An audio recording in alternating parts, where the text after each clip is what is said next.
बिस्मिल्लाहिर्रहमानिर्रहीम, अस्सलाम वालेकुम। चीफ़ जस्टिस काजी फ़ाइज़ ईसा का अहद तमाम हुआ। आज उन्होंने अदालत के अंदर अपना आखिरी रोज़ गुजारा। आखिरी रोज़ में तकरीबन 10 केसेस उनके पास थे, 4 का फ़ैसला किया और 6 को मुलतवी किया, जबकि कल का दिन उनकी रिटायरमेंट से पहले आखिरी दिन होगा और कल के दिन वो चैम्बर वर्क करेंगे और किसी किस्म के केस का हिस्सा नहीं होंगे। अदालती अमले ने भी ये कंफर्म किया है और कॉज लिस्ट के मुताबिक भी कल वो किसी किस्म का केस नहीं सुनेंगे। सो टेक्निकली आज चीफ जस्टिस काजी फ़ाइज़ ईसा का अदालत के अंदर जो आखिरी दिन था उसमें भी उन्होंने एक जुमला कहा। उन्होंने कहा कि सिर्फ एक दिन के लिए मुझे मज़ीद बर्दाश्त कर लें।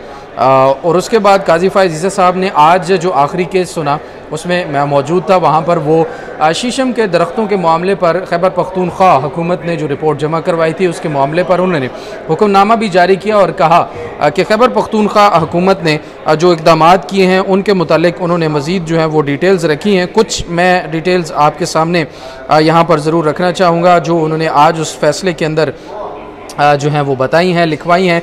उन्होंने कहा कि दुनिया के चंद ममालिक की तरह पाकिस्तान के आइन में भी माहौलियात के तहफ़्फ़ुज़ का जिक्र अब मौजूद है। साफ़ और शफाफ माहौल को आइन में शामिल करने से खुदरी माहौल को तहफ़्फ़ुज़ पड़ेगा। और उसके बाद उन्होंने कुछ तारीफ़ भी कर दी KPK हुकूमत की और कहा कि अदालत ने जो ऐसा नहीं है कि हम आपसे बहुत कुछ सीखने को मिला। वकील KPK ने उनसे जब कहा तो उस पर उन्होंने कहा कि बस एक दिन के लिए मुझे बर्दाश्त कर रहे हैं। फिर काजी फ़ाइज़ ईसा साहब ने जब उनसे पूछा एडवोकेट जनरल KPK से कि बाकी कहाँ हैं, सिर्फ आप ही आ रहे हैं आजकल, तो फिर उन्होंने थोड़ा सा मुस्कुराए, थोड़ा सा शर्माए KPK के एडवोकेट जनरल और फिर उन्होंने जवाब दिया कि अब आइंदा वो ज़रूर आया करेंगे। मतलब कि चीफ जस्टिस काजी फ़ाइज़ ईसा के जाने के बाद बाकी आएंगे। इससे तासुर ये मिलता है कि बाकी जो वकला हैं या खैबर पख्तूनख्वा के एडवोकेट जनरल्स हैं या बाकी जो लॉ ऑफिसर्स हैं वो अदालत में आने से शायद घबराते हैं, चीफ जस्टिस काजी फ़ाइज़ ईसा के बाद पेश होने से शायद घबराते हैं। तो आज उन्होंने फिर कहा कि अब आइंदा वो आया करेंगे, यानी कि कल आप रिटायर्ड हो जाएंगे, उसके बाद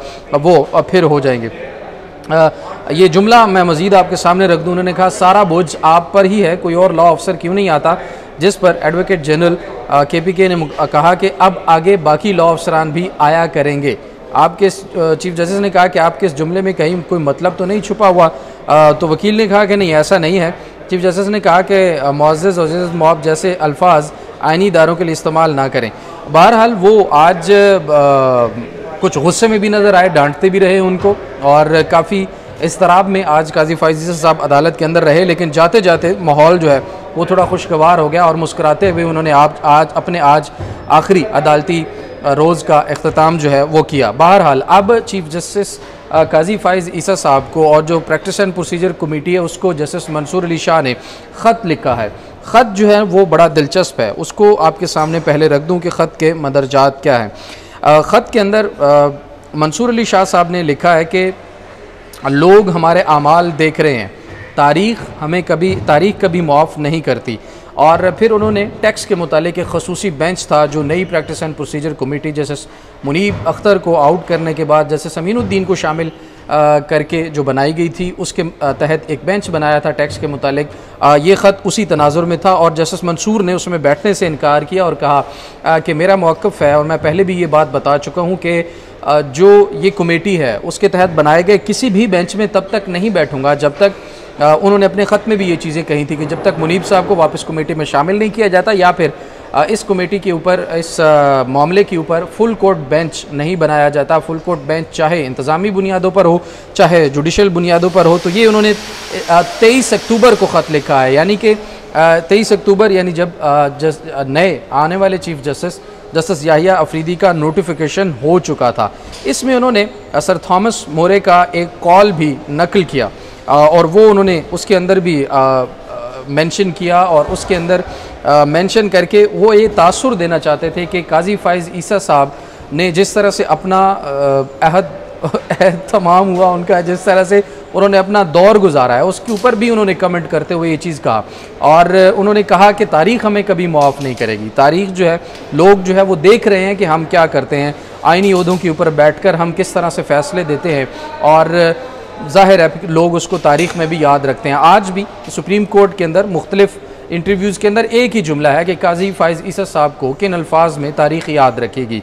ये तो कहना कबल अज़ वक्त है, लेकिन तनाज़ात और तज़ादात से भरपूर एक दौर का इख्तिताम जो है वो ज़रूर होने जा रहा है और एक रोज़ बाद नई चीफ जस्टिस याहिया अफरीदी जो है वो हल्फ लेने जा रहे हैं। उनके आने के बाद क्या मंसूर अली शाह साहब की तरफ से जो फुल कोर्ट का मुतालबा किया गया है वो मुकम्मल होता हुआ नज़र आ रहा है। अब जाहिर है चीफ जस्टिस काजी फ़ाइज़ ईसा को जो ख़तरात थे, जो उनकी खदशात थे, वो जस्टिस याहिया अफरीदी को बिल्कुल नहीं है। और ऐसा लग रहा है मामलात और हालात को देख कर कि justice Yahya Afridi full court बुलाने के लिए ज़रा भी नहीं हिचकिचाएंगे और आते साथ सबसे पहला काम जो है वो इन तमाम चीज़ों को लेजिटिमेट करने के लिए, मामलात और तनाज़ात को हल करने के लिए वो फुल कोर्ट बुलाएंगे और फिर फुल कोर्ट के तहत जो डिसीजन है वो अहम तरीन फ़ैसले भी सामने आ सकते हैं। ज़ाहिर है फुल कोर्ट के अंदर जब तमाम जजेस 17 जजेस उनके साथ 2 एडहॉक जजेस टोटल 19 इस वक्त बैठेंगे और फिर जब उन मामलात के ऊपर बात होगी तो फिर बहुत सारे मसाइल ऐसे जो काजी फ़ाइज़ ईसा साहब के दौर में दब जाते थे, सामने नहीं आ पाते थे या लग नहीं पाते थे केसेस या मामलात, किसी की सुनी नहीं जाती थी। फ़र्द वाहिद जो हालांकि काजी फ़ाइज़ ईसा साहब ख़ुद बादशाहत को ख़त्म करने का दावा करते हैं, लेकिन प्रैक्टिस एंड प्रोसीजर एक्ट जो एक्ट आया उसके अंदर जो तरमीमी ऑर्डिनेंस के बाद उनकी बादशाहत जो है बरकरार हुई और उन्होंने बाकायदा तौर पर उस बादशाहत का फ़ायदा उठाते हुए तमाम तर वो इक़दामात किए जो ज़ाहिर है बाकी जजेस को उसके ऊपर तमाम तर तहफ़्फ़ुज़ात जो हैं वो इस वक्त मौजूद हैं।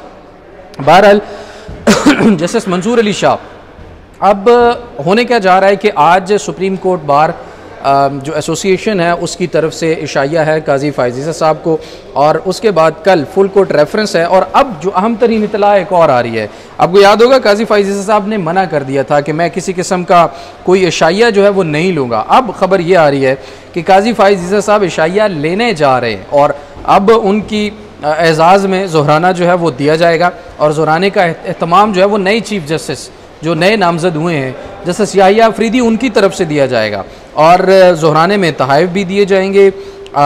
अलविदाई शाया पहले काजी फ़ाइज़ ईसा साहब ने आपको याद होगा लेने से इनकार कर दिया था और उसकी वजह यह बताई थी क्योंकि पैसा बहुत ख़र्च होता है आवाम के टैक्स का, तो 20 लाख की तकरीबन ख़र्च आता है, तो मैं आवाम के पैसे के ऊपर कोई इशाया या ज़ोहराना नहीं ले सकता, जिसके बाद वो मुलतवी कर दिया था, ख़त्म कर दिया गया था।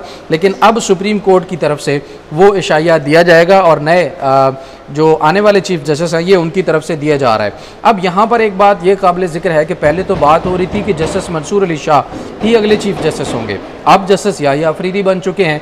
पहले ज़ोहराना लेने से काजी फ़ाइज़ ईसा साहब ने मना कर दिया था कि अब भी कल वाला ज़ोहराना लेने से वो खुद मना कर देंगे या वो फिर इसको कबूल करेंगे, क्योंकि अब justice Mansoor Ali Shah chief justice नहीं बनने जा रहे, अब जस्टिस याहिया अफरीदी जो है वो चीफ जस्टिस बनने जा रहे हैं। दूसरी खबर ये है इसमें कि सुप्रीम कोर्ट के अंदर एक ज़ेर तामीर है इंसानी बुनियादी इंसानी हकूक़ का, जिसे यादगार का नाम दिया गया है, लेकिन हमें तो लगता है कि वो शायद बुनियादी इंसानी हकूक़ का मकबरा है या कब्र है, जिसमें काजी फ़ाइज़ ईसा साहब ने अपने अहद में तमाम तर इंसानी बुनियादी हकूक़ जो हैं वो दफना दिए हैं और अब उसका भी इफ्तिताह होने जा रहा है। चीफ जस्टिस उस यादगार का मकबरे का इफ्तिताह करेंगे और बाकी जजेस भी उनके हमरा होंगे। जस्टिस मंसूर अली शाह जो है वो फुल कोर्ट रेफरेंस में भी शामिल नहीं होंगे, अलविदाइया ज़ोहराने में भी शामिल नहीं होंगे और उसके साथ साथ आज जो सुप्रीम कोर्ट बार की तरफ से दिया जा रहा है शाहिया उसमें भी शामिल नहीं हो पाएंगे। ज़राए के मुताबिक ये सामने आ रहा है कि वो आज अपनी फैमिली समेत उम्रा के लिए रवाना हो रहे हैं और यहाँ पर मौजूद नहीं होंगे। अब पहले जो इशाया या ज़ोहराना लेने से काजी फ़ाइज़ ईसा साहब ने मना कर दिया था और उसकी वजूहात ये सामने आई थी कि बहुत सारे जजेस नाराज़ हैं और उनके काफ़ी सारे तहफ़्फ़ुज़ात हैं और काजी फ़ाइज़ ईसा साहब के ज़ोहराने या इशाये में वो शामिल नहीं होंगे। इसी वजह से वो पहले वाला जो इशाया या ज़ोहराना था वो लेने से काजी फ़ाइज़ ईसा साहब ने इनकार कर दिया था, क्योंकि उनको पता चल गया था कि मेरे इशाये में कोई नहीं आएगा। अब दोबारा से क्या जजेस जो हैं इस इशाये में शामिल होंगे और क्या काजी फ़ाइज़ ईसा साहब को ये इशाया जो है वो कबूल करना चाहिए, क्योंकि पहले से वो एक दफ़ा तो वो इस पर इनकार कर चुके हैं। तो सुप्रीम कोर्ट के अंदर बहरहाल जस्टिस मंसूर अली शाह की तरफ से जो ख़त लिखा गया वो बड़ा अहमियत का हामिल है। जाते जाते उस ख़त के अंदर जो 2 जुमले लिखे गए, जैसे मैंने पहले कहा कि लोग हमें देख रहे हैं, हमारे कंडक्ट को देख रहे हैं, हम जो कुछ आइनी ओहदों पर बैठ कर करते हैं वो सब देख रहे हैं। अगर अपनी ख्वाहिशात को आगे रखते हुए किसी किस्म का कोई कंडक्ट या कोई फ़ैसला करते हैं तो वो आइन व कानून के मुताबिक अगर ना हो तो फिर तबाही की तरफ जाने वाला शॉर्टेस्ट रूट होता है। अब उसके बाद फिर उन्होंने लिखा कि तारीख़ कभी माफ़ नहीं करती। अब ये जुमला जस्टिस मंसूर अली शाह की तरफ से आखिरी जुमला कंसिडर किया जा रहा है जो चीफ़ जस्टिस काजी फ़ाइज़ ईसा को जाते जाते जस्टिस मंसूर ने अपने ख़त के अंदर लिखा है। बहरहाल chief justice Yahya Afridi chief justice बनने के बाद उन पर बहुत अहम तरीन ज़िम्मेदारियाँ हैं। सबसे अहम तनाज़ा इस वक्त है सुप्रीम कोर्ट के हुक्मनामा जो मखसूस नशस्तों की सीटें थी वो PTI को देने का फ़ैसला दिया गया था, उस पर अमल दरामद अभी तक नहीं हुआ। उसके साथ साथ प्रैक्टिस एंड प्रोसीजर कमेटी के अंदर जो तब्दीलियाँ हुई ऑर्डीनेंस के बाद और उसके बाद जो बेंचेस बने और इस कमेटी और ऑर्डीनेंस के ऊपर जो शिकायत थी वो भी पेंडिंग पड़ी हुई हैं। फिर आइनी तरमीम जो अभी हुई हैं 26वीं आइनी तरमीम, उनके ख़िलाफ़ दरख्वास्तें रिजर्वेशन सुप्रीम कोर्ट के अंदर इस वक्त मौजूद हैं। तो ये तमाम तर चैलेंजेस होंगे जस्टिस याहिया अफरीदी के लिए कि जब वो आएंगे तो फिर उनके सामने ये तमाम तर चैलेंजेस मौजूद होंगे और वो इनको किस नज़र से देखते हैं, ये बड़ा अहम होगा। बहरहाल जस्टिस याहिया अफरीदी ने कल भी सुप्रीम कोर्ट के अंदर कुछ ब्रीफिंग्स ली थी, कुछ आज ब्रीफिंग के लिए उन्होंने वक्त जो है वो दिया हुआ था तमाम जो सुप्रीम कोर्ट के डिपार्टमेंट्स हैं उनको। अब देखते हैं कि आगे क्या लाएअमल होगा। बहरहाल कल फुल कोर्ट रेफरेंस होगा 10:30 बजे, उसमें तमाम लोग तकरीर करेंगे, आने वाले चीफ़ जस्टिस भी, जाने वाले चीफ़ जस्टिस भी और बाकी अटॉर्नी जनरल, लॉ मिनिस्टर वगैरह भी।